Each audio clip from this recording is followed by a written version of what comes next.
Assalamualaikum warahmatullahi wabarakatuh. Perkenalkan, nama saya Faisal Moko, saya dari kelas B. Ingin mempresentasikan mata kuliah Geografi Kebencanaan, di mana terbagi menjadi 5 materi, yaitu materi pertama Geologi, Gempa, dan Seismologi. Geologi gempa dan hukum seismologi adalah hukum Setno tentang kontinuitas. Asli menyatakan bahwa lapisan sedimen kontinu berakhir hanya dengan menabrak ketinggian topografis seperti bukit dan tebing. Gempa adalah getaran yang terjadi di permukaan bumi akibat pelepasan energi dari dalam inti bumi. Jenis-jenis kesalahan yang ditemukan dalam melakukan penelitian geologi, gempa, dan seismologi, yang pertama yaitu kesalahan deep slip, yang kedua yaitu kesalahan strike slip, yang ketiga yaitu kesalahan transformasi.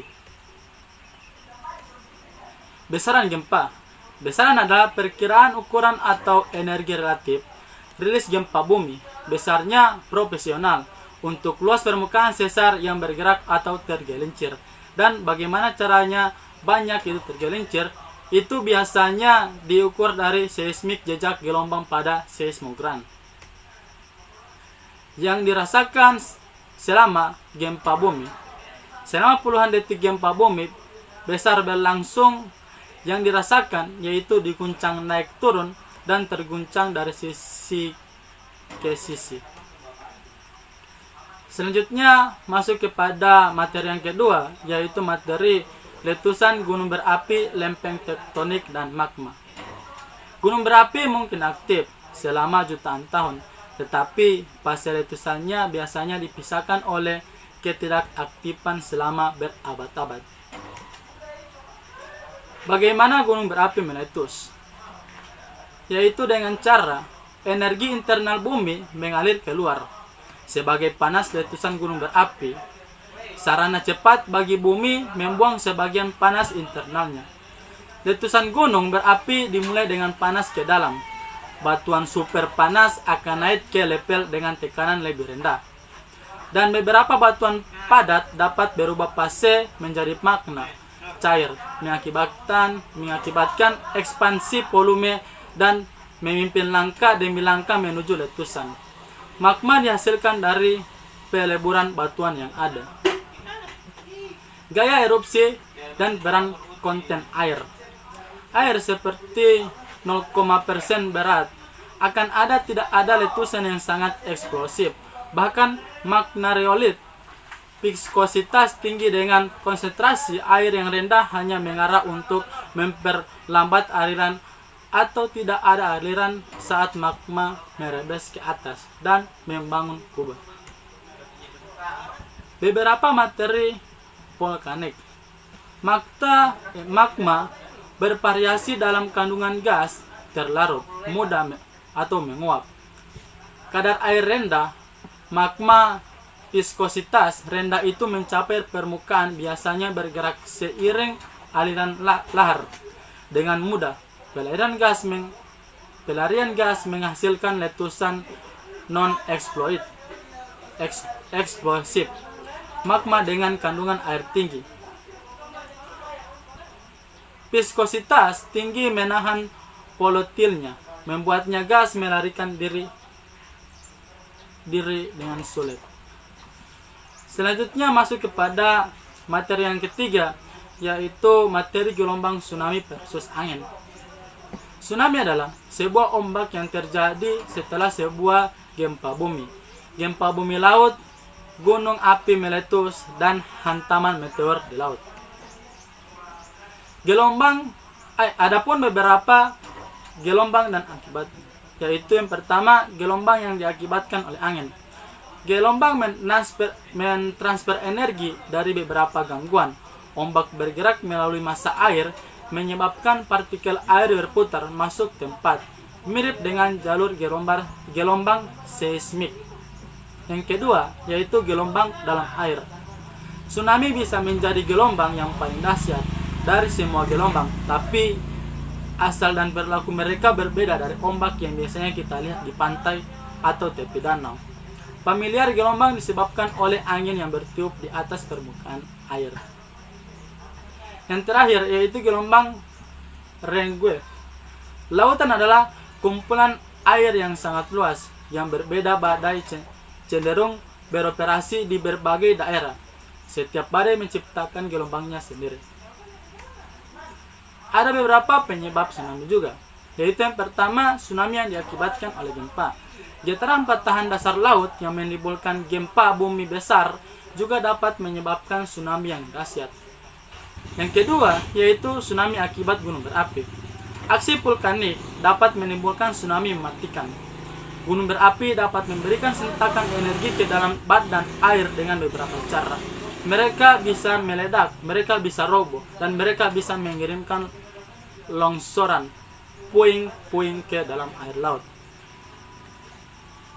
Yang ketiga yaitu tsunami akibat longsor.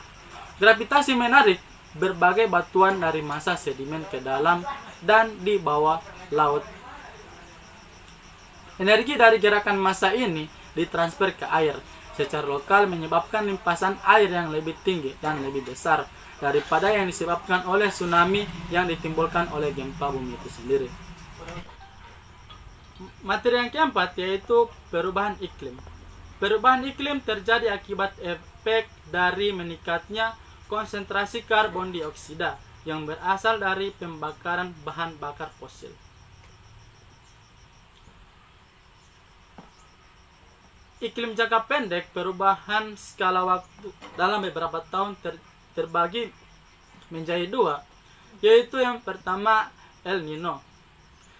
El Nino yaitu kapasitas panas air yang tinggi memberikan kemampuan untuk menyerap dan menyimpan sejumlah besar panas saat pemanasan dan untuk melepaskan panas dalam jumlah banyak saat pendinginan.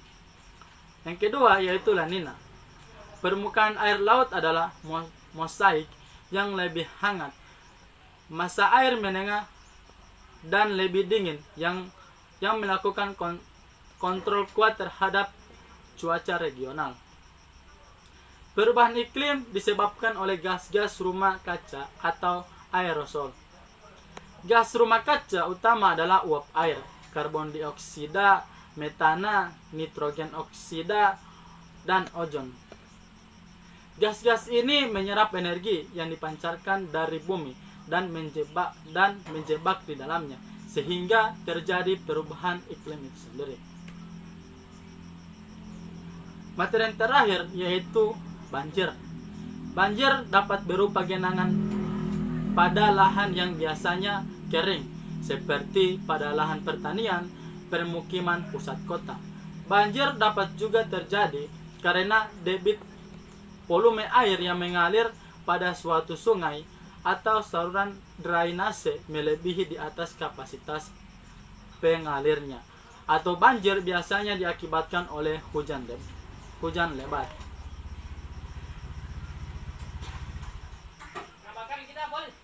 Zoning dan penggunaan lahan.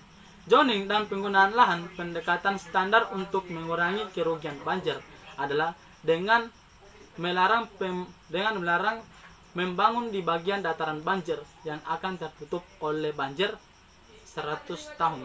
Kebijakan ini diabsorpsi oleh program asuransi banjir nasional di awal tahun 1970-an. Strategi untuk mengurangi limpasan banjir. Strategi ini terbagi menjadi 4. Yang pertama yaitu saluran.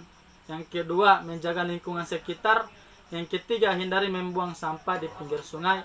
Yang keempat yaitu melaksanakan tebang pilih dan reboisasi.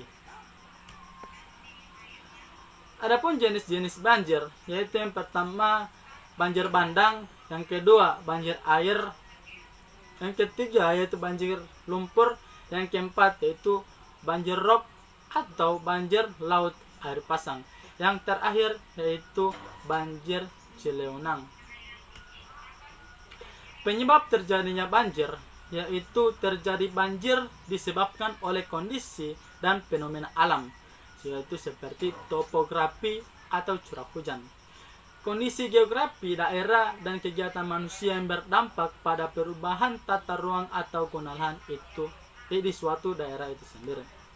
Baik, itu adalah hasil presentasi saya. Wabillahi taufiq wal hidayah. Wassalamualaikum warahmatullahi wabarakatuh.